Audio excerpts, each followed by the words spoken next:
Good evening, everyone, and thank you for joining us on Hotline 21 on CAN TV. You're watching a live call-in show, so feel free to dial us.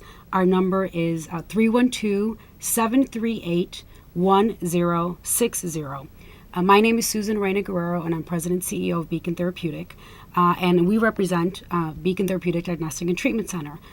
Just a little bit of background on Beacon. Beacon was founded in 1968 by a group of concerned parents that wanted to find specialized educational services for their children.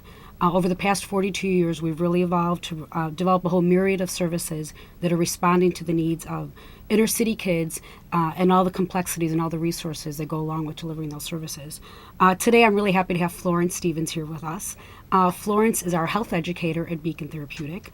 I'll let her talk a little bit before, further about our programming, but I would like to put up some contact information about Beacon.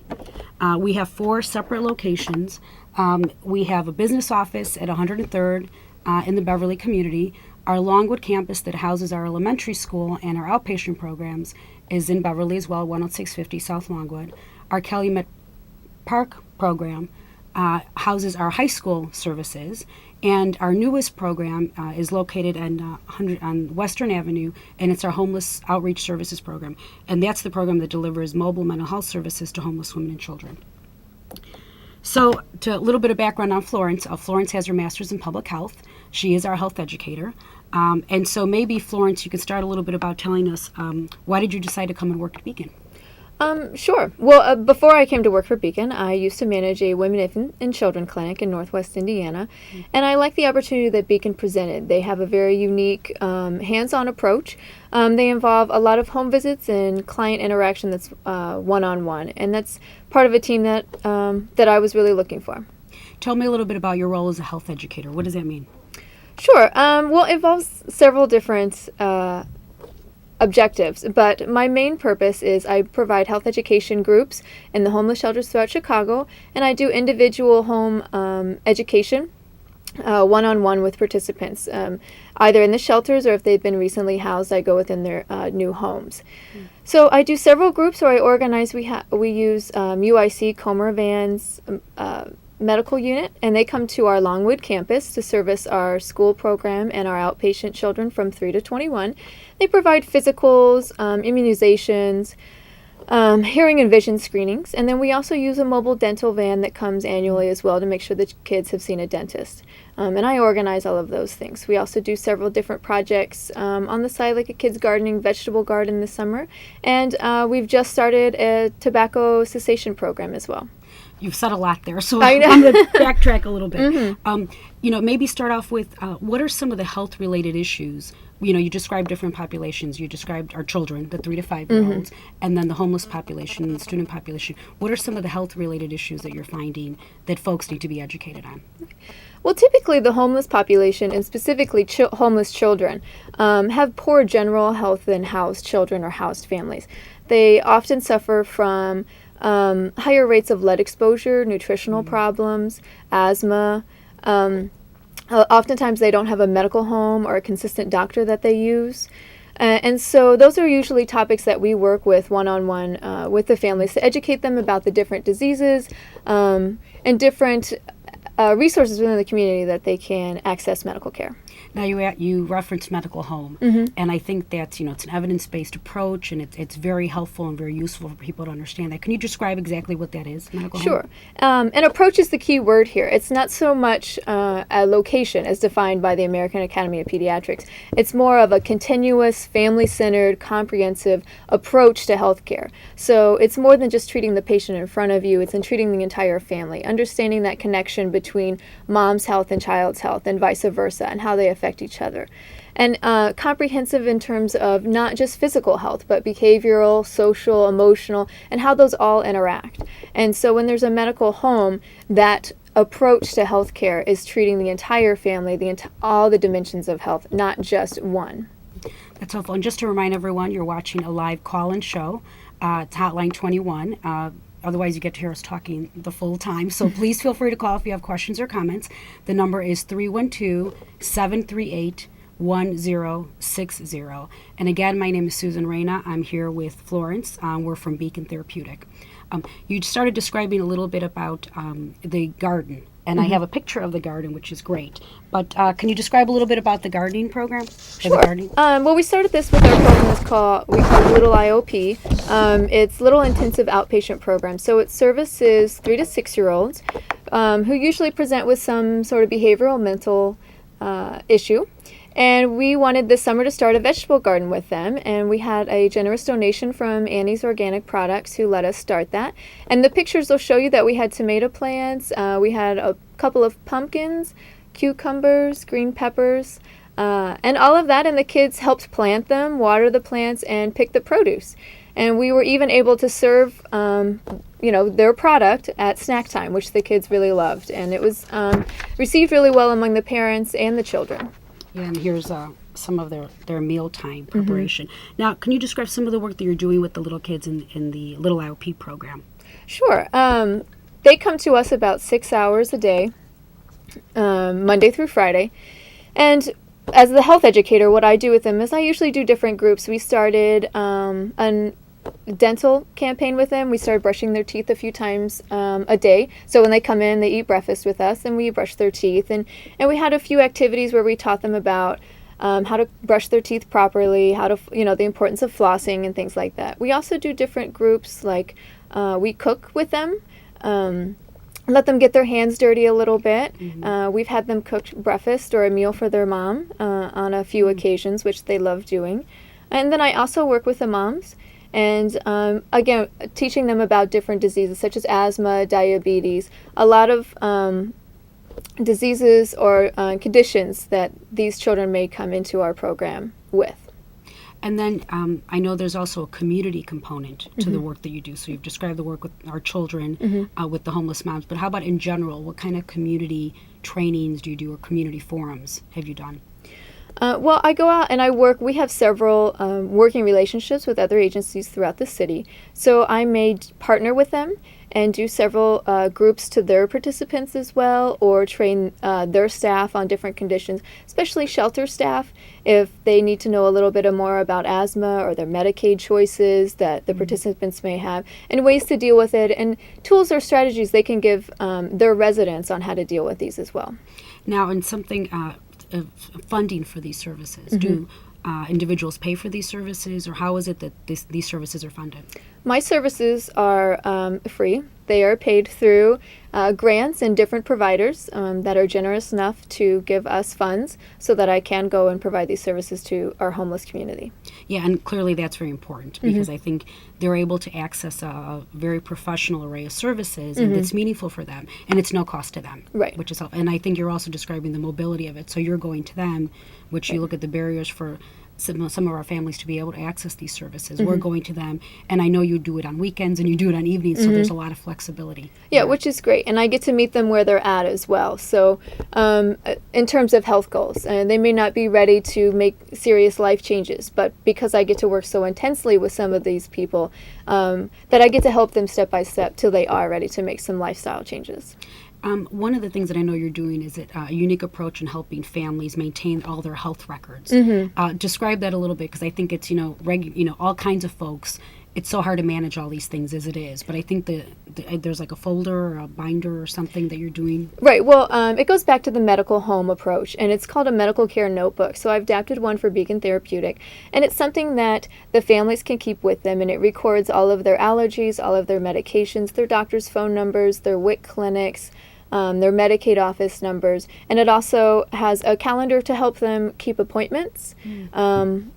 And it puts it all in one central location. A lot of times when you're very transient and you're moving from place to place, a lot of things get lost and fall by the wayside. So this is a place where at least their medical information can all be stored in one place.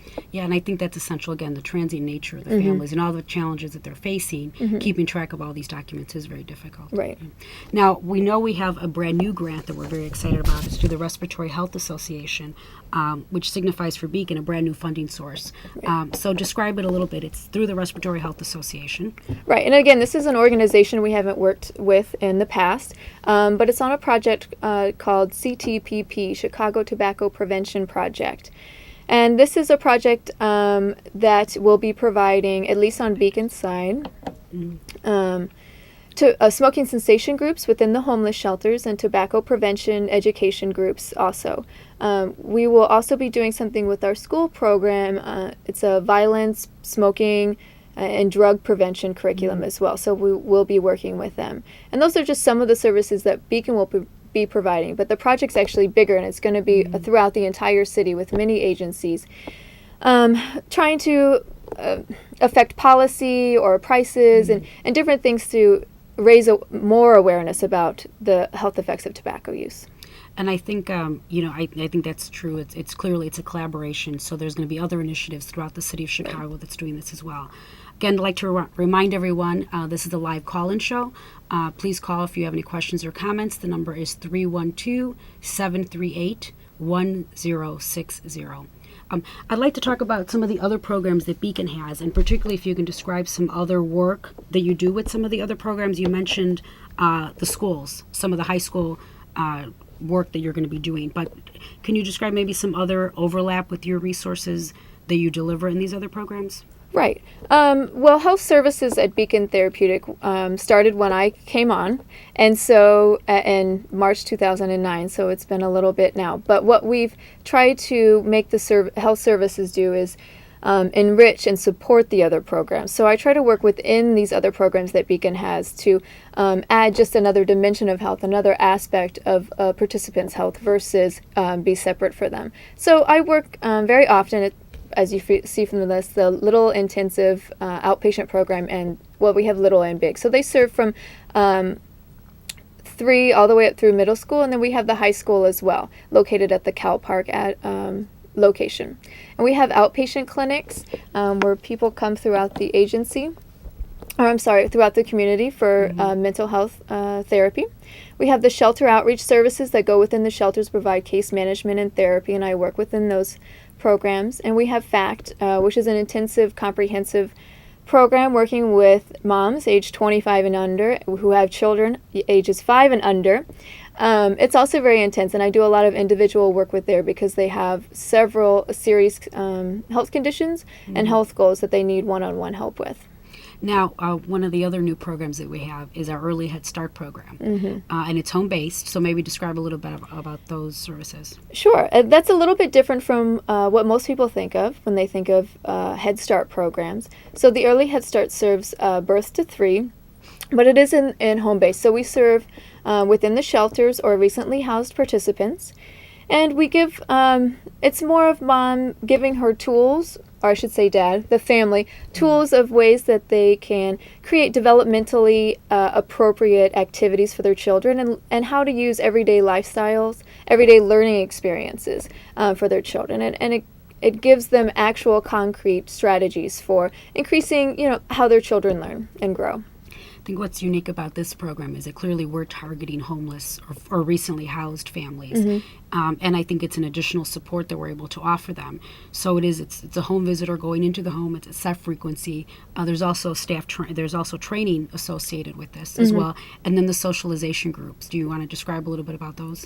Yeah, socialization groups are when we bring all of the participants who are in the Early Head Start program to one location, and they get to interact with one another. So these are all families who have children about the same size, so they can kind of do an activity together and understand how their child is growing compared to other children. And it's also a great time for them to kind of investigate struggles in terms of raising their child that other parents may be having as well, and kind of be able to socialize with parents who have something in common with themselves. What would you say are some of the biggest challenges or the barriers in you being able to deliver your services? Again, most of our participants don't just have medical or physical health issues. They also have mental health, behavioral health, substance abuse. It could be many different dimensions of health that they have obstacles to. So a lot of the obstacles that I incorporate are because of these issues, or that they have difficulty navigating the healthcare system, and that's usually where I end up starting. But those would be my biggest concerns. Yeah, and it also sounds like I think it's clearly you're one key component within a full array of other folks that are working on these issues as well. So right. I would imagine social workers and therapists and a psychiatrist perhaps the case manager and the housing person needing to work together, because clearly being able to respond to the family's needs, it is a team approach. Yes. Now, what do you think are some of the goals that you have, ongoing goals that you have for the work that you're doing here at Beacon? Well, I'd like to increase our reach in terms of health education, and I'd like to be able to tailor a lot of our groups. When we first started this, we had to come with a lot of our own ideas of what we thought participants would want, and over time we've been able to tailor that to what they really are interested in and what they really need. And in terms of future years, I'd like to expand a lot of things, but we're going to start with the Tobacco Prevention Project and probably the Kids Garden for next year. Yeah, those are very exciting. I put some more pictures up of the kids, because I think that, again, reminds folks out there of what it is and who we're working with, and the children that we're working with. I think us targeting homeless children and their families, I think clearly is unique. Are there other things that you feel are unique about Beacon? Sure. Again, Beacon tries to incorporate this multidimensional health approach. So it's not just we see one need and we try to meet that one need. We try to expand and evolve our programs to meet all the needs that we find our participants have. We don't just stop at what we're good at. We try to, continually progress. Why should folks support Beacon? Well, again, Beacon is a unique organization that tries to expand their services, but it's more than that. It's Beacon is out there trying to improve the lives of community members, and improving the life of all of our community will improve all of us. What I put on there, how can people support us? And just a quick reference back to our big holiday fundraiser that's coming up on December 3rd. It's our 18th annual holiday supper. And this year, we're fortunate, we're honoring Matt O'Shea as our Brightest Light in Illinois recipient, Jim Kerrigan as our Opening Doors to the Future recipient, and Mary Rinaldi and the Tinley Park Lionesses as the Warmest Heart recipients. And the event is December 3rd from 6:30 to 10:30 at our Longwood campus. And I'll show a quick picture of our Longwood campus just to let folks know what a great place it is. And it's a very nice event. And when I asked you about the challenges, clearly we're in a climate where funding is very difficult and it's very challenging. So the work that we're doing really does make a difference. So the event in particular supports the work that we do within the homeless shelters. And clearly being able to provide the full array of services is really important. And clearly the health education support is essential. And it's being able to recognize that these families that we're working with have such complex needs that you really need to be able to respond to all of them. What are some of the, with the Respiratory Health Association grant that we're so excited about, who are some of the other partners that are out there that we will be working with? Well, we'll be working with the Chicago Department of Public Health and Heartland Alliance. Among many others, I want to say there was 20 other agencies that will be funded. I'm sorry, I can't think of the others, but I remember those two. It was quite a few. Including a few shelters as well, so hopefully we can partner with them. But they'll be working throughout the community in different aspects. There's a social service aspect, is what we'll be doing.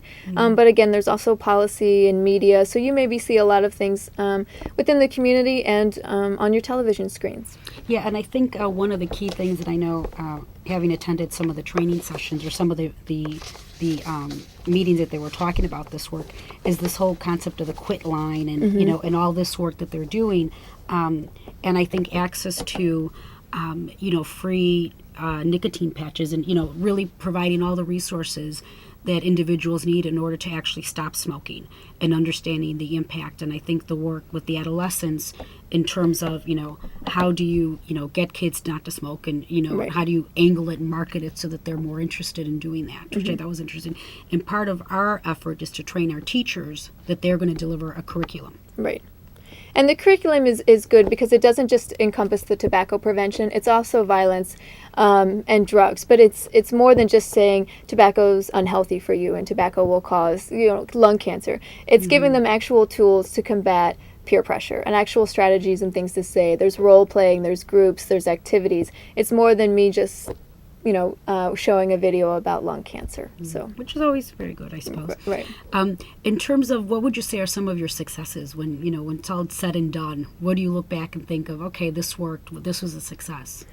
There are several things that I think that have worked. In individual cases, you have a lot of setbacks, but at the same time, half a step forward is more than you had before. So, again, there are a lot of individual cases, and there's but I love the projects. Again, when I work with the children 3 to 6 years old, the cooking projects. I'm the biscuit lady and the toothbrush lady and the vegetable lady. Biscuit lady. Yeah, well, we made biscuits at one point for the moms. Yeah, homemade biscuits. So I'm the biscuit lady, and I'm going to put some pictures up of our kids as you're talking because I think it's the activities.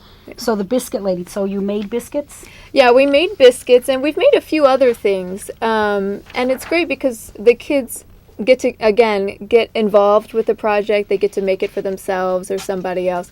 But it also teaches them about basic nutrition. It teaches them about cooking and eating and where food comes from. It's more than just appears at the grocery store or the fast food restaurant. They kind of understood, especially with the garden project, how food grows, where it comes from, what we're doing with it.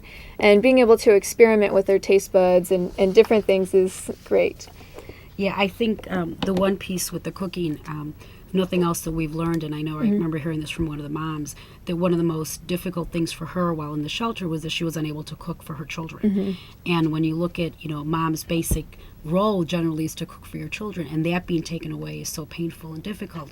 But I think being able to offer that for the kids to be in a kitchen type of setting and to make biscuits, I suppose, is really is significant for them. Right. And I would imagine you're quite popular with the staff then when you're making biscuits. Well, that's true, and the children get to choose if they share or not. So, oh, really? Yeah, okay. I take that off myself. The children get to choose. Oh, that's so if there's anything left, then the staff gets some. Oh, that's funny.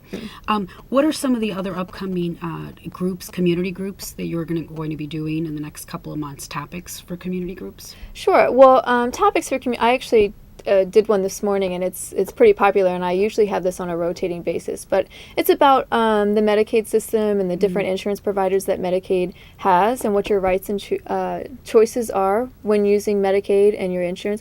And basically how to use your primary care physician versus your emergency care, the emergency room, and when it's appropriate to go to each one.